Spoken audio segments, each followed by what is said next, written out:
is Valley News Live at 5. We begin this afternoon with word of a car crash where one person has died and 4 others were seriously injured. It happened last night on a Monoman County road just northeast of Nadawash. Authorities say a car was trying to make a turn when it left the roadway and rolled into a ditch. One boy was pronounced dead at the scene. 2 others airlifted to an area hospital, and the other 2 inside the vehicle were taken by ambulance to the Monoman Health Center before being airlifted to trauma centers. One of the 4 injured has a life-threatening head injury. There will be no change in the suspended liquor license for the Africa Bar and Restaurant in South Fargo. The city's Liquor Control Board meeting was canceled today at the request of the bar. The board was going to consider the business's reapplication for its liquor license. However, City Auditor Steve Sprague tells us that the bar has secured legal counsel, which wanted time to review the case. At this point, it's not known when the matter may resurface before the city. The club's liquor license was suspended in early July after a security guard was shot and killed in the club's parking lot in May. No one has been arrested for that shooting. Police also say that the club has had several reports of fighting and underage drinking. On to the weather, which again has been wonderful. I'm guessing that tonight will be the same, but let's find out from Nathan, who's here early with a first look. Nathan? Yeah, Mike, and the good news is you are exactly right. Things will indeed be quiet again for our Tuesday evening, and you can see just how beautiful things are on our Luther Family Ford Skycam. Plenty of sunshine there, beaming off those vehicles there in the dealership parking lot. Only a few clouds being picked up, little fair weather cumulus clouds that we're seeing at this hour. Satellite and radar indeed backs that up. Nothing to speak of there. Clear skies, just a few of those little clouds that we're seeing across the region. There's those temperatures. It's in the low 80s in Fargo, Grand Forks at this hour. 81 even for our friends in Hallock up to the north. Mostly seeing 70s for our friends in Bemidji, Wadena, so most of our Minnesota areas are seeing those 70s at this hour, with Wadena, one of the cooler spots there, also at 75 degrees. But notice Miles City, Montana, 92 degrees, the current temperature for our friends there in eastern Montana. For tonight, as Mike was saying, things stay quiet for us. Temperatures by midnight cooling into the middle 60s with mainly clear skies in Fargo. Notice the southeast wind does keep us a bit more mild tonight than what we saw last night. In Grand Forks, expect the same thing, plenty of clear sky, cooling eventually through those 70s. Into those middle 60s again by midnight tonight, but some changes are in the offing starting as early as Wednesday evening. But Thursday we have a first alert weather day for a cold front passing its way through. Of course, Mike will detail that all coming up here in just a couple minutes. All right, thanks so much, Nathan. Keep us posted. Will do. The federal government is offering a $5 million reward for information on this man, the leader of an international drug ring with ties to North Dakota. Jian Zhang is the leader of a drug trafficking organization. The State Department says the organization is responsible for 4 overdose deaths in North Dakota, as well as other states. He was charged in North Dakota back in 2017. If you have any information on his whereabouts, contact the DEA at the number on your screen or by emailing zhangjiantips@dea.gov. A COVID-19 briefing with health officials from across the metro is shedding light on the state of the pandemic in North Dakota. Health officials say vaccination rates in the state are similar to rates in states seeing large numbers of COVID cases and hospitalizations. And they're urging North Dakotans to get vaccinated and mask up to avoid a similar outcome. The number of active COVID-19 infections in North Dakota are increasing at a similar rate as last fall, right before the peak in November, and the hospitalizations have surpassed what they were this time a year ago. As of today in Fargo, we have 11 inpatients, 2 in the ICU and 1 on a ventilator that are COVID positive. Dr. Vetter also said on a daily basis, Essentia has been at or near capacity and that they have been working with other hospitals within Minnesota and North Dakota to help coordinate bed capacity and resources. Minnesota Governor Tim Walz has announced that nearly 2,000 fairgoers have been vaccinated at the Minnesota State Fair. Walz says in just 4 days, the Minnesota State Fair administered more vaccines than any other state fairs around the Midwest. Minnesotans who get their first dose at the fair's clinic can receive a $100 Visa gift card. Today is Overdose Awareness Day, and Fargo Cass Public Health has done several things to remember those who have died or suffered permanent injury due to drug overdose. The outside of Fargo City Hall has been lit in purple today, which is the color used to signify overdose awareness. Also, 59 purple flags have been on display at the lawn on the Harm Reduction Center, one for each of the lives lost to overdose in Cass County in 2020.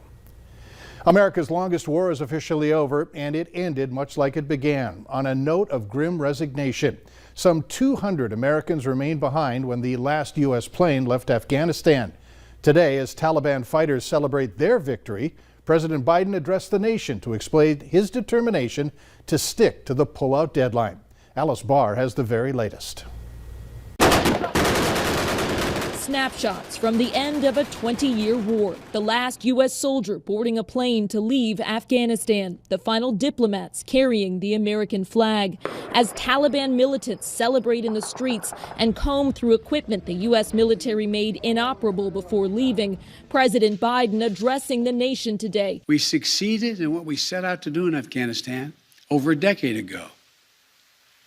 Then we stayed for another decade.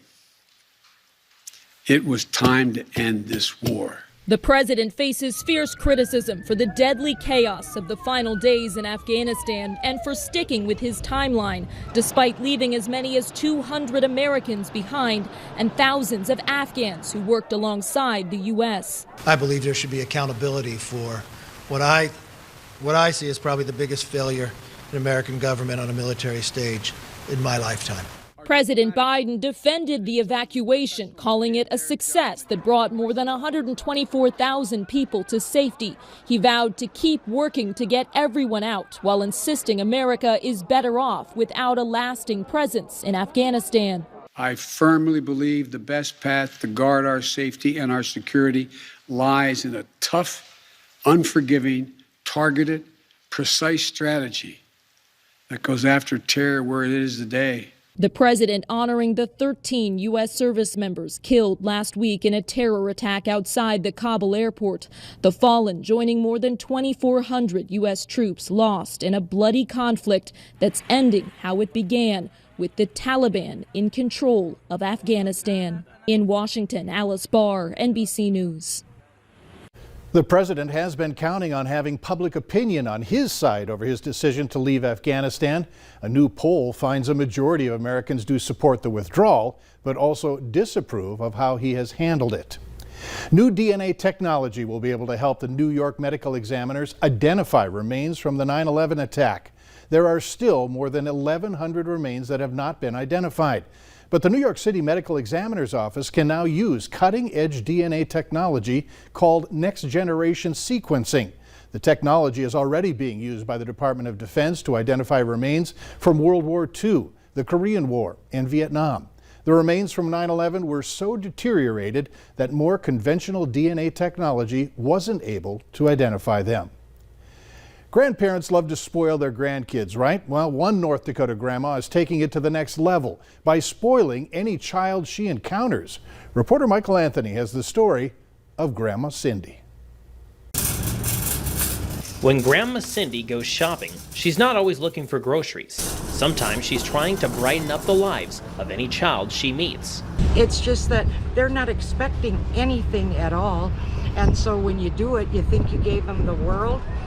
What Grandma Cindy does is hand out $1 bills to kids who are complete strangers. Grandma always has $1. And this is what happens when she gives them away. Wow, you guys have a good day. Bye.